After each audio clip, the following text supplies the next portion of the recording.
నమస్కారం గురుజీ. శ్రీమాత్రే నమః. గురుజీ, ఈ 3 పర్వదినాలలో అంటే భోగి, సంక్రాంతి, కనుమ, అసలు ఈ రోజుల్లో ఏం చేయాలి? సకినాలు వండుకోవాలి, చుట్టాలు వస్తారు. సో ఇవన్నీ ప్రతి ఒక్కరికి తెలిసిన విషయాలే.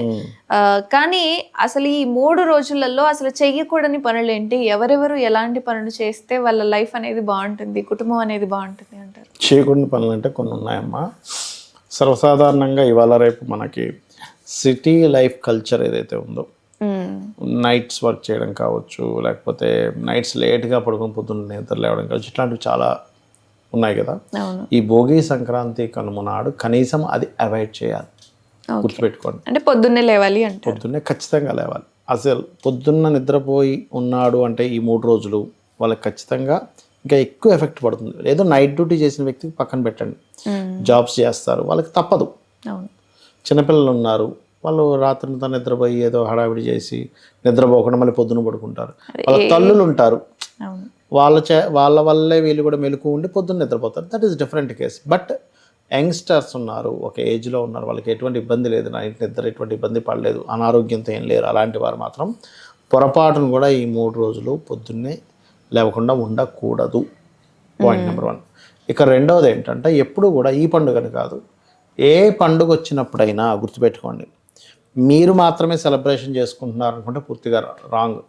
మీతో పాటు మీ ఇంట్లో ఉండే దేవతామూర్తులు కూడా మీ చుట్టూ తిరుగుతారమ్మా. మీ పితృదేవతలు కూడా తిరుగుతారు, తెలుసా మీకు? పండగ వచ్చినప్పుడు మనం పంచలు పెడుతుంటాం చూసారా, తాతగారికని, అమ్మమ్మకని, నానమ్మకని.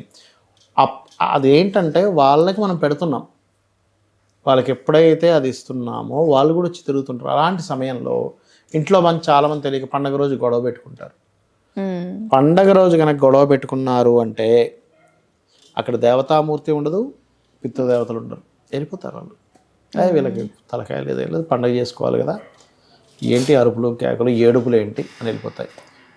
అసలు ఎప్పుడూ ఏడవకూడదని చెప్తుంది శాస్త్రం. ఏం చెప్తుందంటే ఏడుపులు ఉండడం కానీ గొడవలు ఉండడం కానీ ఇంట్లో జరగకూడదు. ఇంట్లో ఉండేటువంటి కళలు ఏవైతే ఉంటాయో, ఇంటికంటూ ఒక ఎనర్జీ ఏదైతే ఉందో అది పోతుందమ్మా ఏడుస్తాయి. ఏడవడం వల్ల, దీపారాధన చేయకపోవడం వల్ల, ఇంట్లో ఎక్కువగా బూజు ఉండడం వల్ల, మట్టి ఉండడం వల్ల ఇంట్లో ఉండేటువంటి ఇంటికి ఒక కళ అనేది వెళ్ళిపోతుంది, గొడవల వల్ల వెళ్ళిపోతుంది. అందులో ప్రత్యేకంగా పండగలు కూడా అస్సలు చేయకూడదు, ఏడవడం లాంటిది.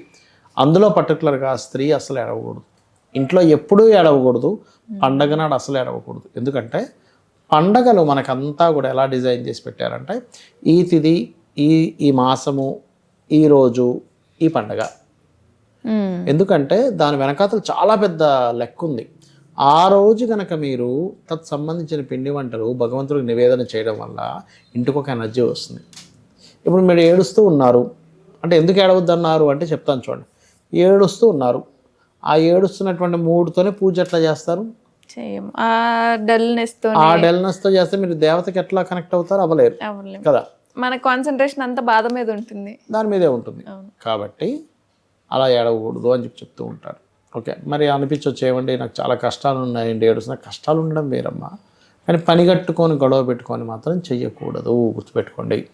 ఇంకొకటి, పొరపాటును కూడా పండగ నాడు పేదవాళ్ళు ఉన్నారు, వాళ్ళకి అస్సలు బట్టకి ఇబ్బంది ఉందంటే వేరే, కానీ పాత బట్ట కట్టుకోకూడదు. నిన్న ఆల్రెడీ వదిలేసింది అదే టీషర్ట్ వేసుకుని తిరగడం, నిన్న వదిలేసిన లుంగి కట్టుకుని తిరగడం, నిన్న వదిలేసిన వైట్ నైటీ వేసుకుని తిరగడం చేయకూడదు. ఖచ్చితంగా చేయకూడదు. ఎందుకంటే దేవతలు తిరుగుతుంటారని చెప్పాను కదా. నిన్నటి చొక్కా వేసుకుని, చొక్కా లేకపోతే వేరే అమ్మా. ఇప్పుడు పేదవాడికి నిజంగానే ఉండవు, మనం ఏం చేస్తాం పాపం, అయ్యో పాపం అట్లా ఉన్నాడు ఏం చేస్తాంలే, వాడికి ఉతుక్కోవడం నీళ్ళు లేవు, మళ్ళీ ఇంకో డ్రెస్ లేదు, సరే ఉన్నదే వేసుకుంటున్నాడు అనుకుని మనం బాధపడతాం. కానీ ఉండి కూడా నువ్వు ఎందుకు వేసుకోవాలి అట్లా? పండగ రాజు అస్సలు తప్పు చేయకూడదు.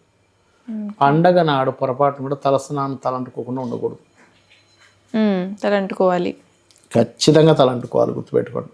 ఇది మస్ట్ అండ్ షుడ్. ఖచ్చితంగా ఇంట్లో పూజతో పాటు ఆలయానికి కూడా వెళ్ళి రావాలి అందరూ. మనం ఏమనుకుంటున్నాం, ఏదో ఆలయానికి వెళ్ళి వస్తున్నాం అనుకుంటున్నాం, కాదు. అక్కడికి వెళ్ళినప్పుడు మనలో ఉండే ఆరా కనెక్ట్ అయ్యి మళ్ళీ వెనక్కి వచ్చినప్పటికల్లా మన ఆరా పెరుగుతుంది. కొన్ని క్షేత్రాలు వెళ్ళినప్పుడు చూడండి, క్షేత్రం వెళ్ళి ఇంటికే వెళ్ళాలంటారు. అవును, ఈవెన్ వచ్చిన తర్వాత కాళ్ళు కూడా కడుక్కోకూడదు అని చెప్తూ ఉంటారు. ఆ ఎనర్జీ మీ ఇంటికి వెళ్తుందమ్మా, మీ ఇంటికి వస్తుంది ఆ ఎనర్జీ, తెలుసా? అట్లా అందుకని ఇవి పర్టికులర్గా పాటించాలి. పాటిస్తూ ఇంట్లో చేసినటువంటి పదార్థాలని చాలామంది తెలియక ఇంట్లో వాళ్ళే తినేస్తారు. అట్లా కాదు, ఖచ్చితంగా మీరు చేసిన పదార్థం అందరికీ పంచిపెట్టాలి. అలా ఒక్కరు తినేయడం అనేటువంటిది పద్ధతి కాదు. పంచిపెట్టడం వల్ల మీకున్న నెగిటివ్ ఎనర్జీ పోతుందమ్మా.